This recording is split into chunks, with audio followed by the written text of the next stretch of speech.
Hello everyone, I hope you all are doing well and learning from my video. एक हमारा editorial publish हुआ है। जैसा आपको पता है, अभी हमारा उड़ीसा में ट्रेन हादसा हुआ है, बालासोर ट्रेन हादसा। ठीक है, सबको ही पता है, ये हमारी सबसे बड़ी ट्रेजेडी है, जिसमें मतलब बताया जा रहा है 300 तक मिनिमम लोगों की डेथ हो गई और 900 प्लस लोग इंजर्ड हैं।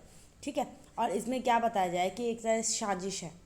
तो अभी इसके ऊपर कार्रवाई चल रही है, तो ये चीज़ें होगी। तो इसके अंदर हम बात करें डिरेलमेंट पे। जो हमारी एक रिपोर्ट आई है कि एक रिपोर्ट आई थी, क्रॉम्पटन ऑडिट जर्नल ने एक रिपोर्ट पब्लिश की थी, जिस रिपोर्ट में बताया था कि डिरेलमेंट की वजह से हमारे बहुत सारे हादसे हुए हैं, कि जितने भी हमारे ज़्यादातर एक्सीडेंट होते हैं डिरेलमेंट की वजह से होते हैं। तो हम उसके बारे में डिस्कस करेंगे।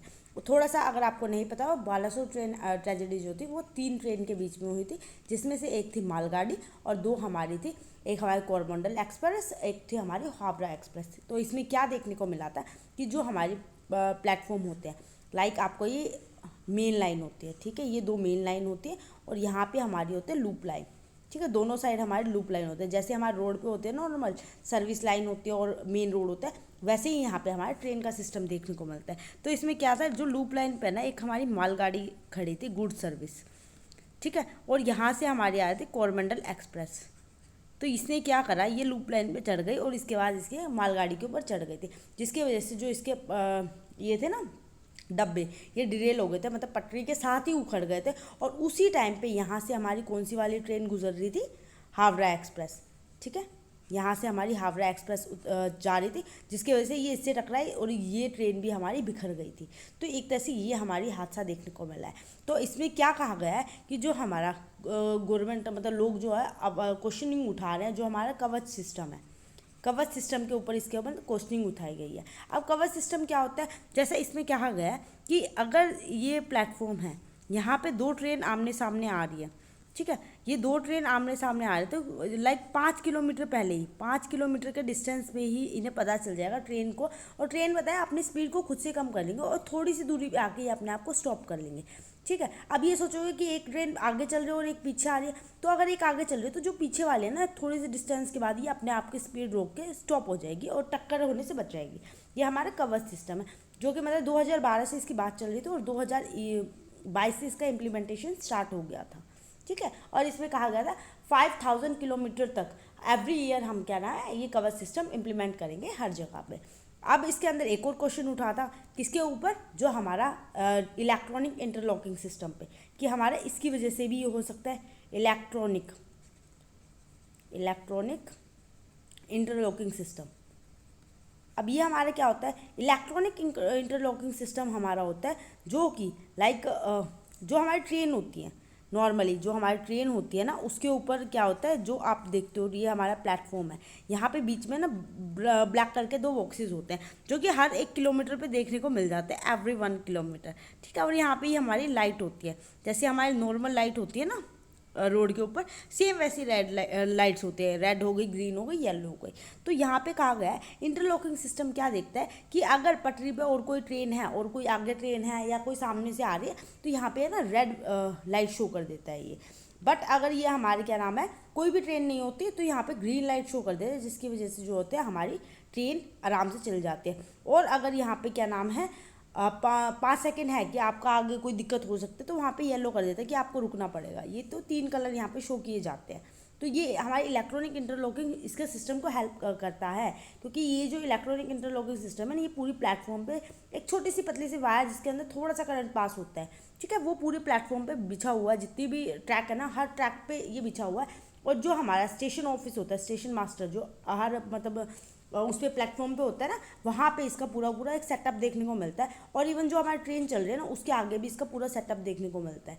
और इसके अंदर क्या होता है, हर चीज़ की इन्फॉर्मेशन प्रोवाइड कर दी जाती है। इवन क्या कहते हैं, इसको है ना मैनुअली भी ऑपरेट किया जाता है और इवन ऑटोमेटिक भी होती है ये। ठीक है, अगर लाइक आपको पता है कि कई बार क्या होता है, जो पर्सन बैठा है चाय वाय पीने लग जाए, किसी से फ़ोन पे आ जाए, बात करने लग जाए, तो बिजी हो जाए, तो ये ऑटोमेटिकली अपने आप से हो जाता है। तो इसमें क्या कहा जा रहा है कि इलेक्ट्रॉनिक इंटरलॉकिंग सिस्टम के साथ भी किसी ने छेड़खानी करी है। ठीक है, छेड़खानी करी है, जिसकी वजह से क्या है, ये हमारा हादसा हुआ है। एक्सीडेंट हुआ है। तो अब इस पर सीबीआई अपनी इन्वेस्टिगेशन कर रही है, लेट्स से देखते हैं क्या होता है।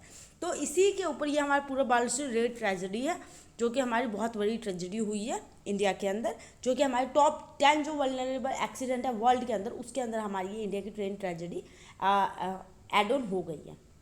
ठीक है, अब हमें इसके अंदर पढ़ना था डिरेलमेंट।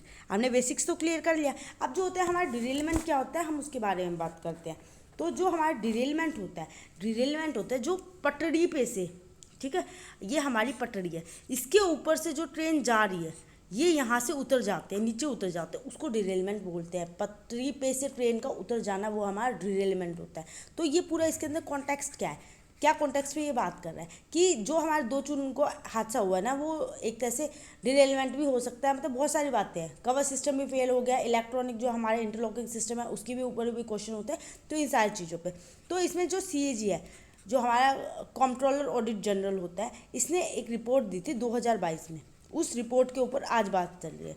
ठीक है, उसने जब ये रिपोर्ट दी थी ना, तो इसमें बताया गया था कि जो डिरेलमेंट, जो हमारी डिरेलमेंट होती है, उससे है ना बहुत सारे हादसे हुए हैं। मतलब पिछले कुछ सालों में ज़्यादातर जो रेल एक्सीडेंट होते हैं ना, ट्रेजेडी होती है, वो डिरेलमेंट की वजह से हुए हैं। ज़्यादातर हमारी कंट्री के अंदर एक्सीडेंट इसी के कारण हुए। ये इसमें बहुत बड़ा रीज़न बताया गया है, ट्रेन जो पटरी पे से उतर जाते हैं। तो इस रिपोर्ट में क्या लिखा गया था, जो ये रिपोर्ट आई थी, इसमें कहा गया था जो हमारा 2017 से लेके 18 और हमारा 20 से लेके 21 तक जो हमारे एक्सीडेंट देखे गए हैं, जो बहुत ज़्यादा लीडिंग कोज किया गया है, वो डिरेलमेंट की वजह से था। इवन इसके अंदर 2000 हमारे 17 ट्रेन एक्सीडेंट हुए थे, जिसमें 163 जो देखने को मिले डिरेलमेंट की वजह से देखने को मिले थे। इवन कुछ क्या 11 के आसपास कॉलिजन की वजह से मिले थे, और कुछ मतलब आदमियों की गलती से अनमैन्ड लाइन पे कोई अनमैन्ड थे, जो 13 एक्सीडेंट उसकी वजह से देखने को मिले थे। तो ये मतलब बहुत सारे एक्सीडेंट देखने को मिलते हैं। अब जो हमारे ट्रेन एक्सीडेंट होते हैं उनको क्लासीफाई किया गया 2 कैटेगरीज में। ठीक है, ट्रेन एक्सीडेंट को हमने क्लासीफाई किया 2 कैटेगरी में। वो 2 कैटेगरीज कौन सी होती है, एक तो हमारे होते हैं कॉन्सिक्वेंशियल ट्रेन एक्सीडेंट के अंदर क्या होता है कि इसके अंदर जो आदमी, जो इंसान होता है, ह्यूमन की जान जाना, किसी की लाइफ डेथ कोज होना, लॉस ऑफ लाइफ, ठीक है, लॉस ऑफ लाइफ, प्रॉपर्टी का डैमेज होना, मतलब बहुत ज़्यादा नुकसान जो होता है ना, इसके अंदर देखने को मिलता है। एक हमारे ट्रेन जो एक्सीडेंट होता है ये होता है, और जो सेकंड होता है अदर ट्रेन एक्सीडेंट, जो कि अदर होता है जिसमें छोटे मोटे हो जाते हैं ट्रेन एक्सीडेंट। जो ये वाला एक्सीडेंट हमारा काउंट होगा ना, वो कॉन्सिक्वेंशियल ट्रेन एक्सीडेंट के अंदर हमारा काउंट होगा, जिसमें मतलब बहुत ज़्यादा नुकसान देखने को मिला है। अब कौन कौन से हमारे फैक्टर रिस्पॉन्सिबल होते हैं डिरेलमेंट के लिए, ठीक है, हमारे फैक्टर कौन कौन से रिस्पॉन्सिबल है डिरेलमेंट के लिए। तो अगर डिरेलमेंट की बात करते हैं तो इसके अंदर सबसे बड़ा जो फैक्टर आता है ना, मेजर फैक्टर जो हमारा आ जाता है, वो हमारा जो ट्रेन ट्रैक सिस्टम होते हैं, ठीक है, उनका हम मेंटेनेंस नहीं करते। मतलब कोई मेंटेनेंस देखने को नहीं मिलता, बहुत साल हो जाते हैं उसका कोई मेंटेनेंस देखने को नहीं मिलता, जिसकी वजह से ये हमारे हादसे देखे गए हैं। तो ये 167 जो केसेस हुए ना, उन सब में ज़्यादातर यही हादसे देखे गए हैं। इवन जो हमारा सेकंड नंबर पर आता है ड्राइवर की ओवर स्पीडिंग, कई बार जितने 130 किलोमीटर पर आवर की स्पीड से लेना है तो वो 140 पे ले रहा है, 145 पे ले रहा है। तो इस ओवर स्पीडिंग की वजह से हमारे एक्सीडेंट देखे गए हैं। इसकी वजह से भी जो होते हैं हमारे डिरेलमेंट हो जाते हैं, ट्रेन नीचे पटरी से गिर जाती है। डेविएशन ऑफ ट्रैक, कई बार डेविएशन की वजह से भी हमारा डिरेलमेंट हो जाती है। ठीक है, ये हमारे 3 रीज़न है, जो कि मेन रीज़न हम कहते हैं कि जो फैक्टर कोज करते हैं हमारे डिरेलमेंट को, है ना। और इसके बाद हमारा एक और आता है जो हमारा राष्ट्रीय रेल संरक्षा कोष है। राष्ट्रीय रेल संरक्षा कोष ये क्या कहता है कि इसने जो स्ट्रेंथ एंड सेफ्टी होती है उनको मेज़र रखेगा, उनको ध्यान रखेगा, ठीक है, जितनी भी प्रिवेंट जो एक्सीडेंट से बचा सकते हैं उसको प्रिवेंट करने के लिए। तो इसमें जो है ना 1 लाख करोड़ अनाउंस किए गए थे, जो हमारे राष्ट्रीय रेल संरक्षा कोष थी, और ये हमारे 2017 से लेकर 18 में हमारा आ गया था। और इस टाइम पे इसको कहा था 1 लाख करोड़ इसके लिए वो किया गया था, और स्टार्टिंग में इसके अंदर 15,000 करोड़ का लगा था। और उसके बाद जो था टारगेट था कि हर साल 5,000 करोड़ रुपए किस लिए दिए जाएंगे कि हम इसके मेंटेनेंस के ऊपर ध्यान रखेंगे, इसके लिए फंडिंग दी जाती है। ठीक है, और इसके बाद हमारा आ जाता है जो फंड्स वगैरह हैं उसको डिनाई करना, डिक्लाइन, मतलब जो फंड्स है ना उसमें डिक्लाइन देखने को मिला है। लाइक अगर मैं बात करूँगी 18 से 19 में, 2018 से 19 में इस टाइम पे जो था 96,000 करोड़ के आसपास इसका फंड दिया जाता था, और अब 2019 से लेके 20 की बात करेंगे ना, इसको कम कर दिया गया। 7417 करोड़ का इसके लिए फंड दिया गया। मतलब एक तरह से डिक्लाइन देखने को मिला है कि आप जो रिन्यूअल कर रहे हो, ट्रैक को जो ठीक करना है, उसके लिए मतलब फंड नहीं दिया जाता, तो ट्रैक को कैसे करें। तो ये भी एक मेजर रीज़न हो सकता है। अब इस रिपोर्ट ने क्या रिकमेंडेशन दिए हैं, ठीक है, रिकमेंडेशन क्या दिए है कि इसके वे फॉरवर्ड क्या हो सकती हैं, उनके बारे में बात की है। रिकमेंडेशन में क्या कहा है कि जो हमारे पेंडिंग प्रोजेक्ट है उनके ऊपर हमें ध्यान देना चाहिए। जितने भी हमने प्रोजेक्ट बनाए हैं उनके ऊपर, पेंडिंग प्रोजेक्ट पे ऊपर ध्यान देते हैं। इवन इसे CAG सेंट्रल हमारा जो होता है कंट्रोलर ऑडिट जनरल, इसने क्या कहा है कि इसे स्ट्रिक्ट लॉ बनाने पड़ेंगे, स्ट्रिक्ट लॉ जो कि टाइमली हम करेंगे, फाइनलाइज करेंगे। जो हमारे ट्रैक हैं जिनकी हालत ख़राब है उनको हम रिपेयर करने का काम करेंगे। और जो इंडियन रेलवे है हमारे, इसने क्या है स्ट्रॉन्ग मॉनिटरिंग मैकेनिज्म बनाना पड़ेगा कि इंश्योर कर रहा है कि वो टाइमली इंप्लीमेंट कर रहा है हर सारी चीज़ों को, जितनी सारी चीज़ों की ज़रूरत है, ठीक है। इंडियन रेलवे को भी इसमें पूरा पूरा वो रोल प्ले करना है, ठीक है।